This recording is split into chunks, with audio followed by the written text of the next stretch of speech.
because kumene kujako ndi kumene kusopano Jomosono anazampanga nickname Black Mamba. Dzina la Black Mamba linachokera kwa Jomosono. Linachokera kwa Jomosono. Mwina wake wa timu ya Jomo Cosmos.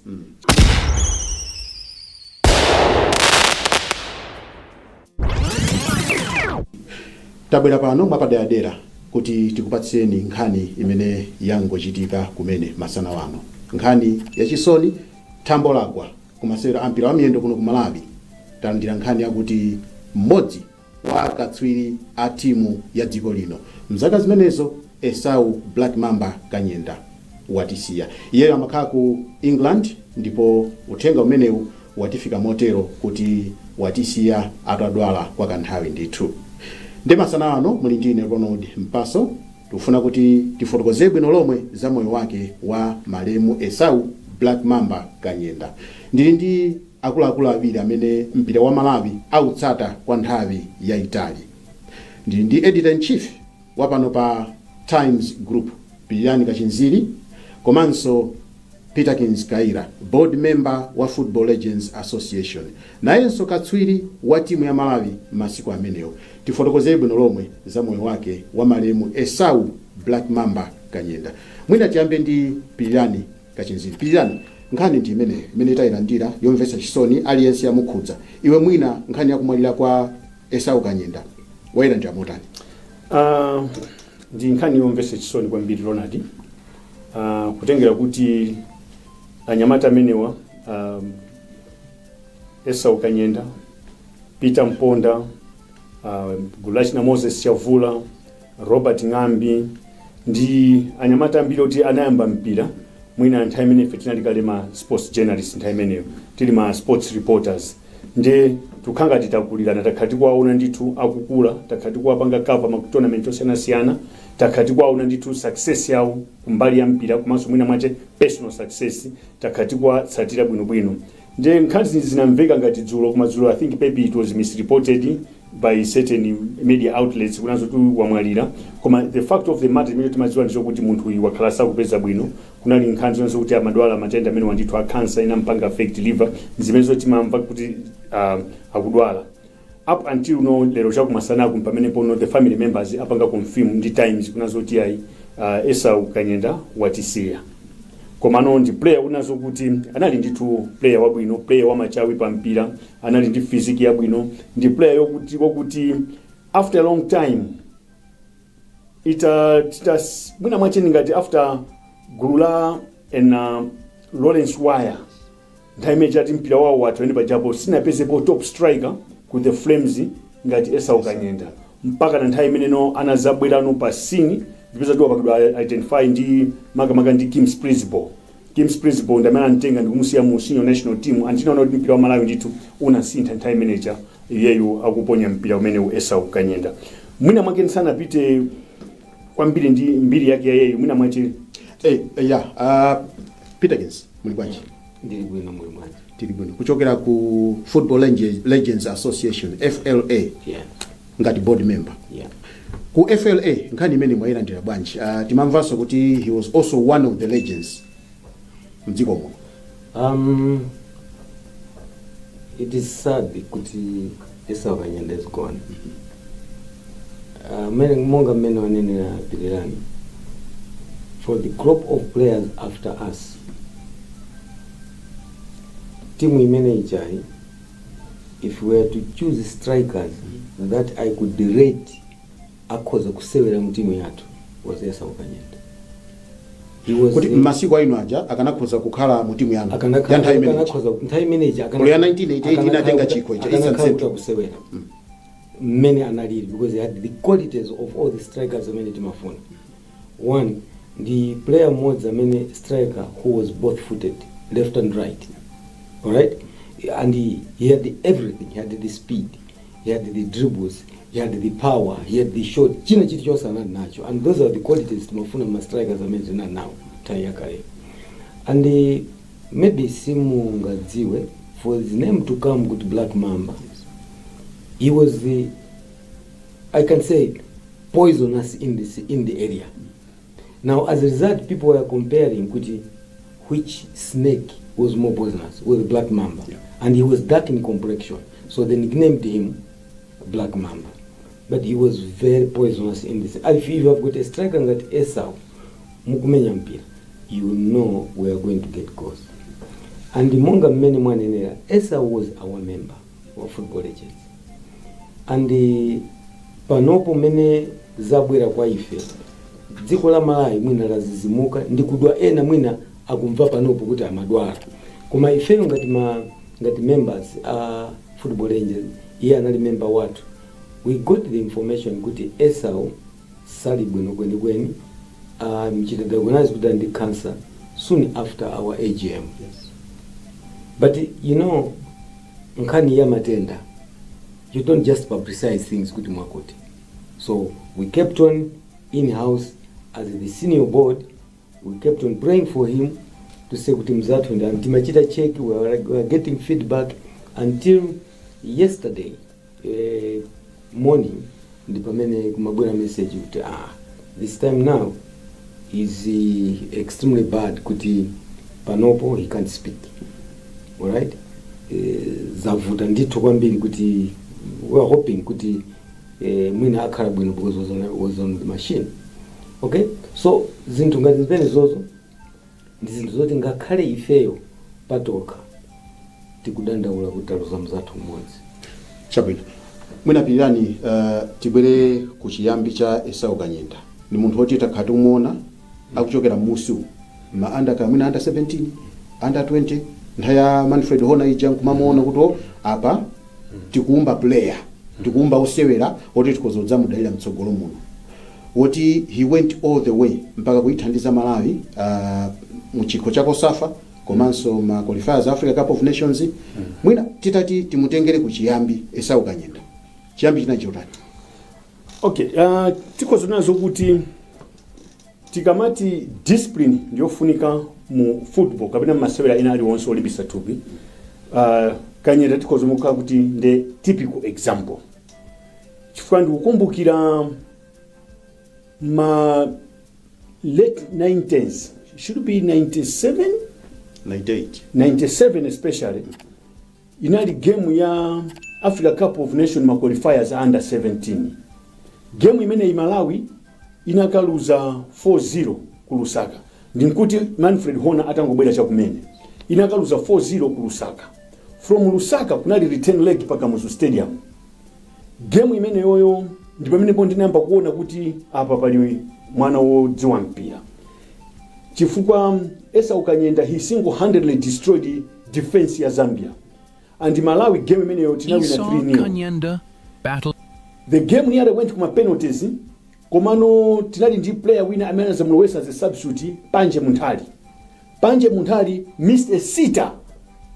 Atampanga lay through Esau in front of the goal. Anapanga miss sitter and Honda anakanda muto. Yes. Inali game yopweteka chifukwa ndi game timenena zoti admit tikangopanga 4-4 ndio tipita kuma penalties. Yes. Komano zinapita zokuti zinativuta. After there now unano kuti no player uja amapanga bendi to develop ntamene kuti ali ku Dziko. Nde another memorable moment inali no kuti no tapanga qualify because Hona anapanga build kwambiri timu ya Chisotera. The under 20 imene azapita ku Ghana for Africa Cup of Nations in 1998. Imene maipanga recall Mr. Mpasu. 1998 Esau Kanyenda teme tikuti now we are ready chifukwa timu yake inali achina Peter Mponda, achina Moses Chavula ndani those guys kuti sona kupita kumene kwa Sangala. Yes. Atapita kumene kujanira sokuti no Esau anavulala last minute paka mu stadium ku training. And inali setback kwambiri ku timu ya Malawi. Ndiye kwacho kuma junior teams ko kumabe ni makuzimapeza sokuti yeyu amamenya ku timu yake ina amamenya ku Dziko. Ku Dziko ko ukapita ku statistics upeza nazo kuti anali ndi 60 appearance 47 goals. Anamenya ma games 6 ndi kuchinya 47 goals. And ndimene kuti kuchaka cha 1999 kufika 2001 onse wachina Bullets amachina Wanderers amataka ku Chitowe mazuwa zodabwera kwa kulira nthawi ya Esau Kanyenda ukoza kungooneka statistics wachoka pamenepo ndi pamenepo sopano ananyamuka straight kumapita ku South Africa Jomo Cosmos. Yes. Ndi player kayo amene anachoka straight from ku district ndikamenya professional football sana khale ku Blantyre sana khale ku Lilongwe sana khale ku Mzuzu sana menye timu yonse anangomenya dwangwa kubapita umene kuja. That's when he went ku South Africa kuja kuyamba kusera for Jomo Cosmos. Mwina sana yapitire mwina pita kinzuli ndicho tukoza kuiga hapo mona kumenya mpira kudwangwa. No, Esau Kanyenda monga mene kunena, you know, I think I've said several times kuti Pirirani you have got photographic memory about some of these players in Dziko muno. Palibe chimene mwina kuti ukula kwesako. Esau was a lethal player. Timu ikapita kudwangwa. Amadziwa kuti ngati yachinyidwa ni 1-0 ndi kuti ndi Esau wachinyi. And he was very effective. Chachikulu kwambiri. Group ya players ngati manager. Esau was the most disciplined player. It's very rare to find a striker of Esau mena maserera ku timu ngati ya kudwangwa ija was rated as a small team. Koma mene amasewera to surpass ma teams amene ali established. Player amayamba akula linunda kuyamba kunyada kutani. Esau was very meek and another player without womvera koma coach was. I was once his team manager. Kuma junior teams. Very obedient. And kumuza icho anali bezeze, you know, pali ma players wote kali bangati manager ambiri mwina kusuta jamba kutani, but very different from others.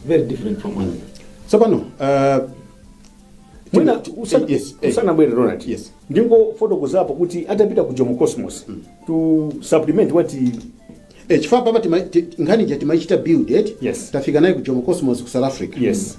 Sana telekonko.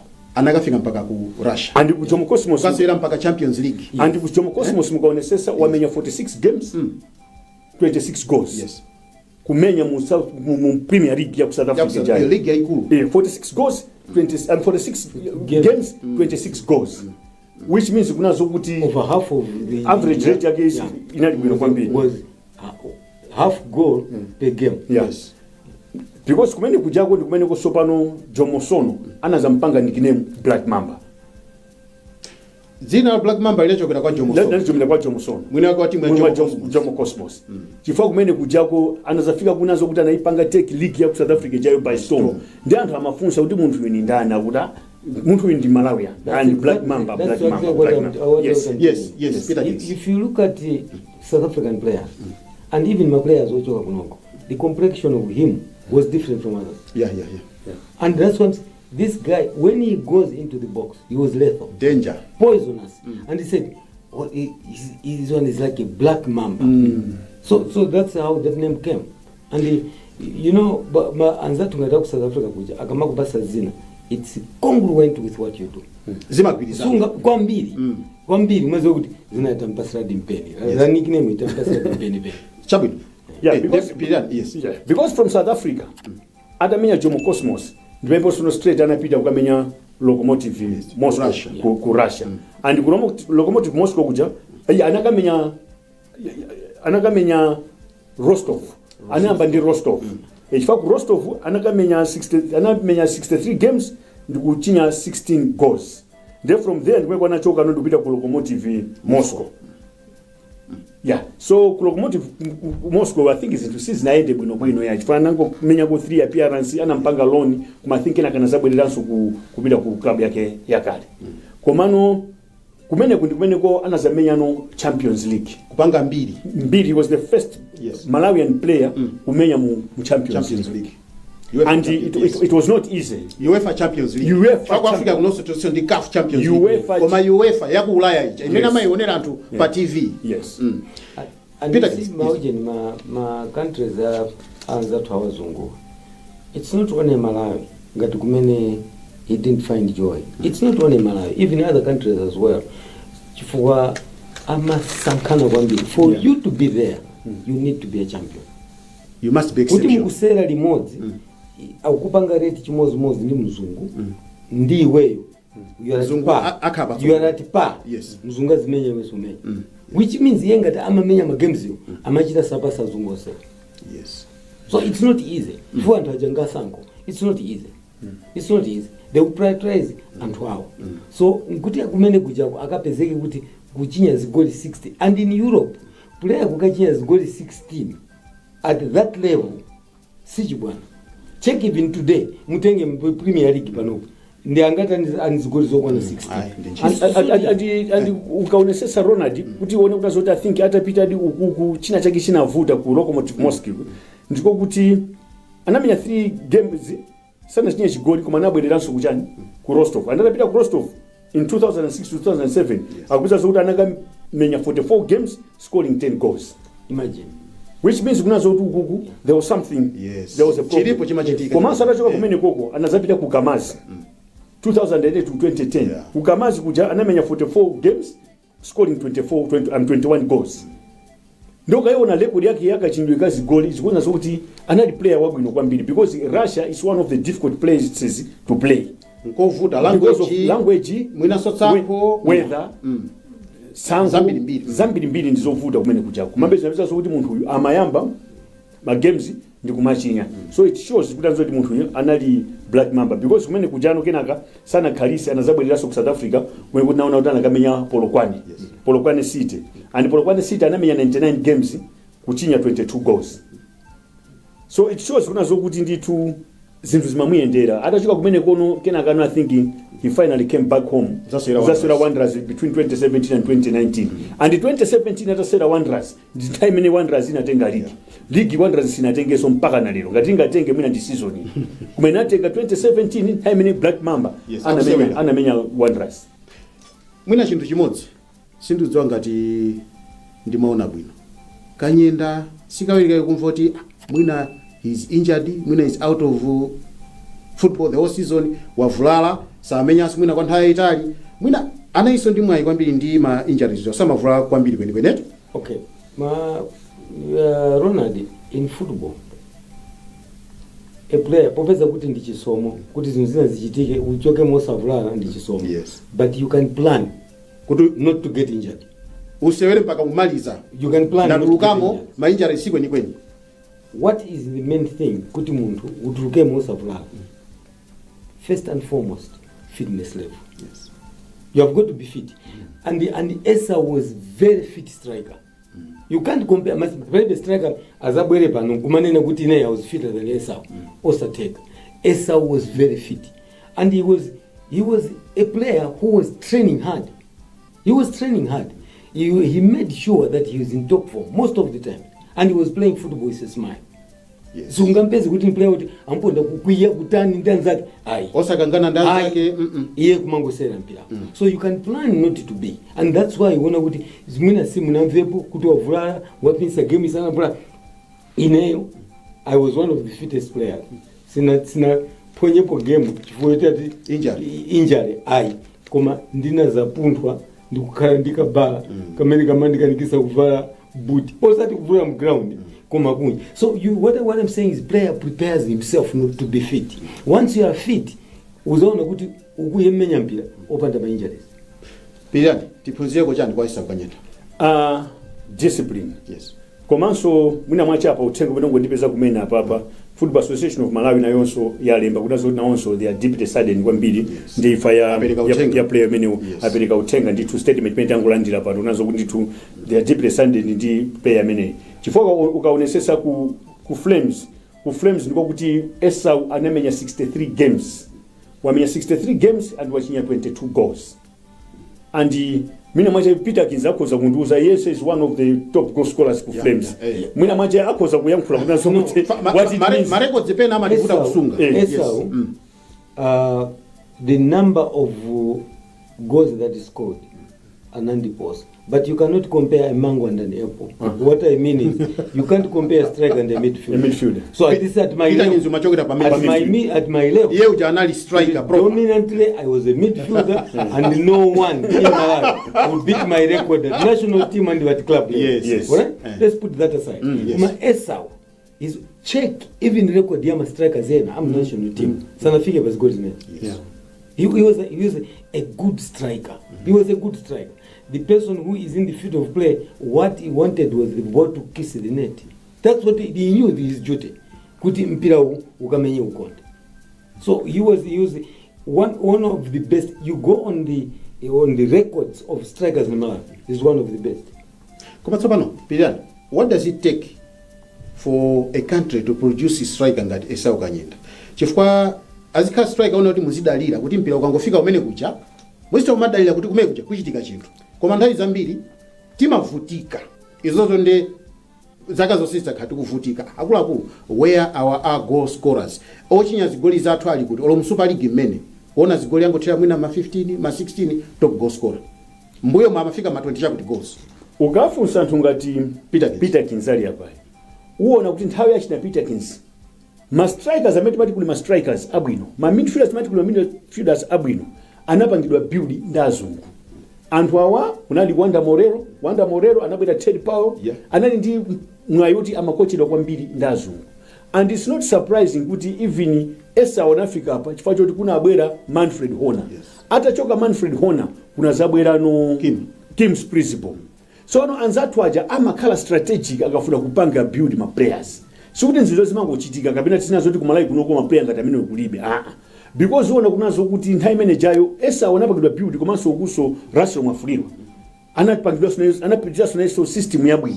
As a result, we have never had my twin strikers ngati Malemu Esau Kanyenda ndi Russell Mwafuliro. And in I think 2001, 2002 tinafika finals ya Kosafa Kaso Cup. Twice tafikapo Yes. Twice tafikapo mu finals ya Kosafa Kaso Cup. Zimangofuta kuti sitinatenga. Koma at least zimaoneka kuti tisewera mpaka tikafika finals. Kuyandikira kukutenga Dziko. Yeah, you know, chimene chimachitika mu mpira. Mmene ngomena nene Piriam.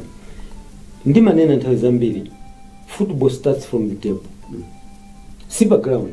Imamba pa table. Ndi pamene pamayambira mpira. Kuja nkomalizira chabe. You know, a coach should be able to plan. I'm going to build my team around this player. That's what azunga jama bank.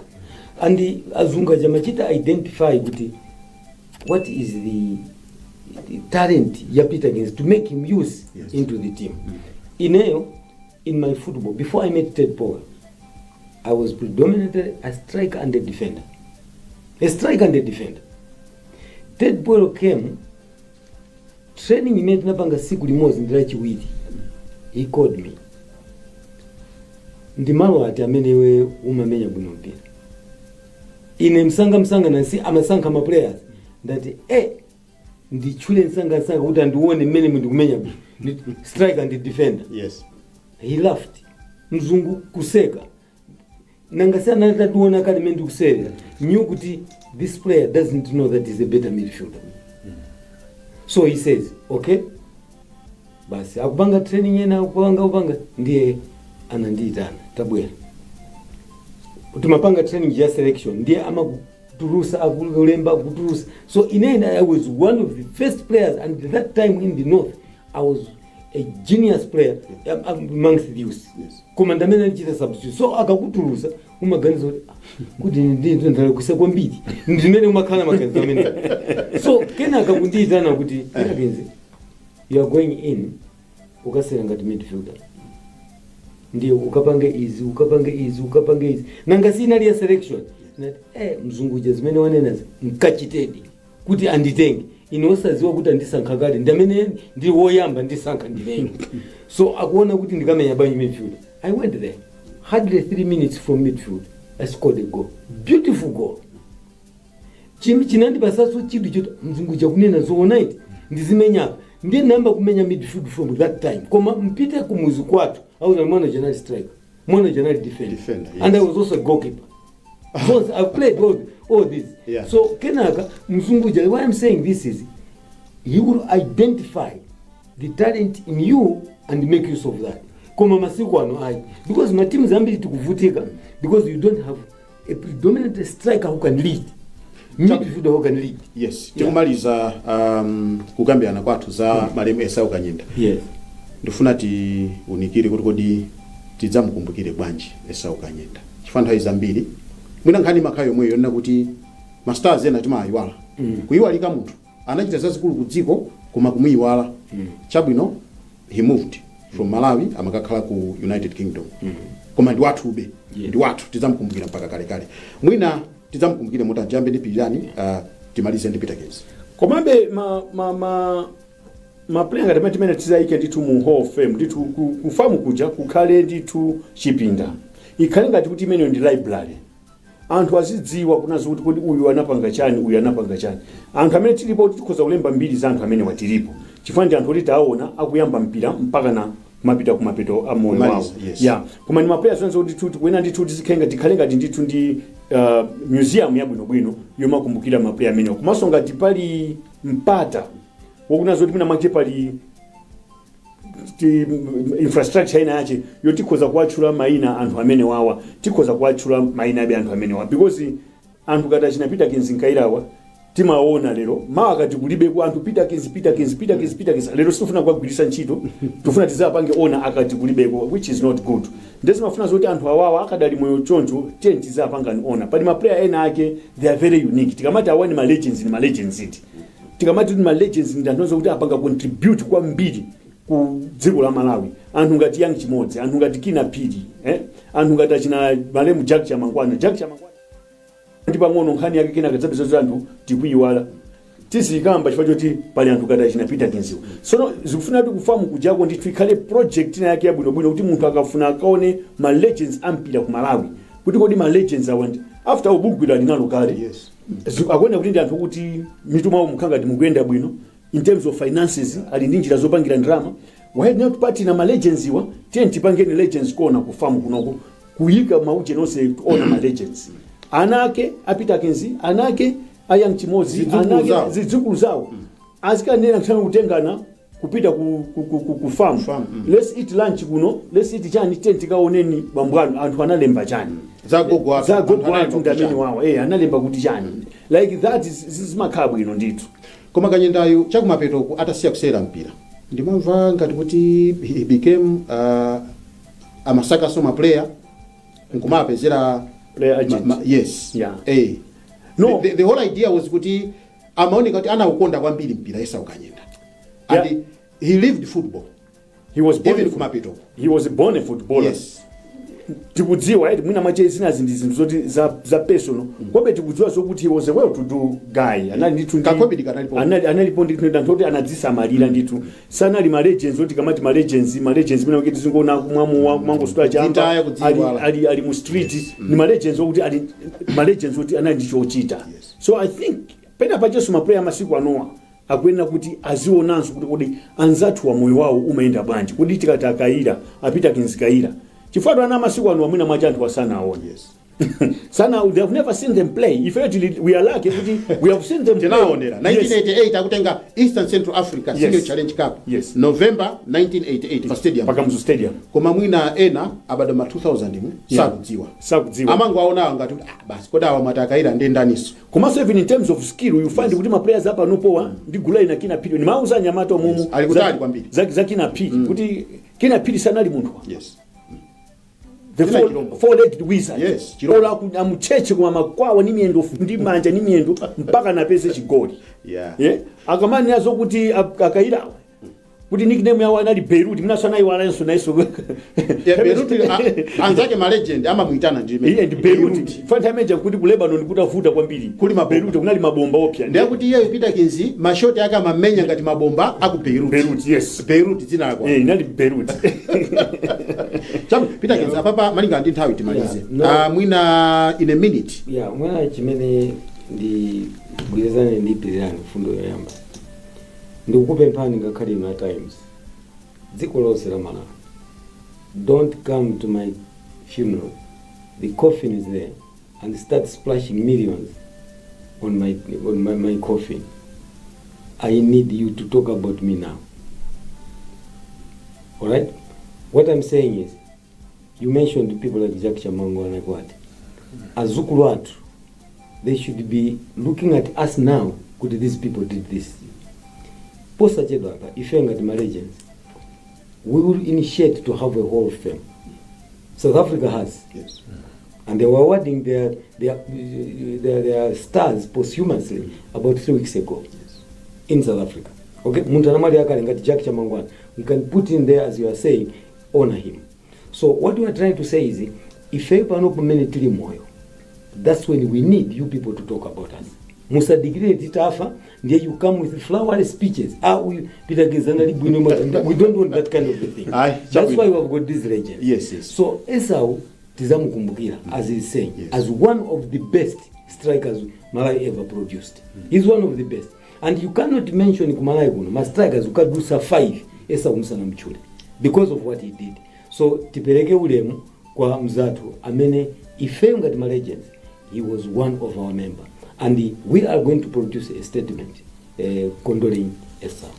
Just in 30 seconds. Yes, Malemu Jack Chamangwana kunabwera Simba kuzamenya this Champions League. Yes, Super Strike. Analichitisa manyanga. Look, zimeza anapanga Simba. Anapanga Simba katika anachoka kupita mpaka nakapeza ni mkazi wache kumpasa mphatso kupanga check kusimba nakhala zaka zingati and kunoko anakhala zaka zingati. You get the point? And wapanga contribute chani Malawi. So anyamata ma players that but young Africans. I mean young Africans, not Simba, it's young Africans, sorry. Yeah, it's young Africans. So zofuna zo nditu anthu watu wati nafenso tizapanga ona nditu akadali moyo tima project azo nditu paka chikazo chitika, let's involve them, let's show respect to them.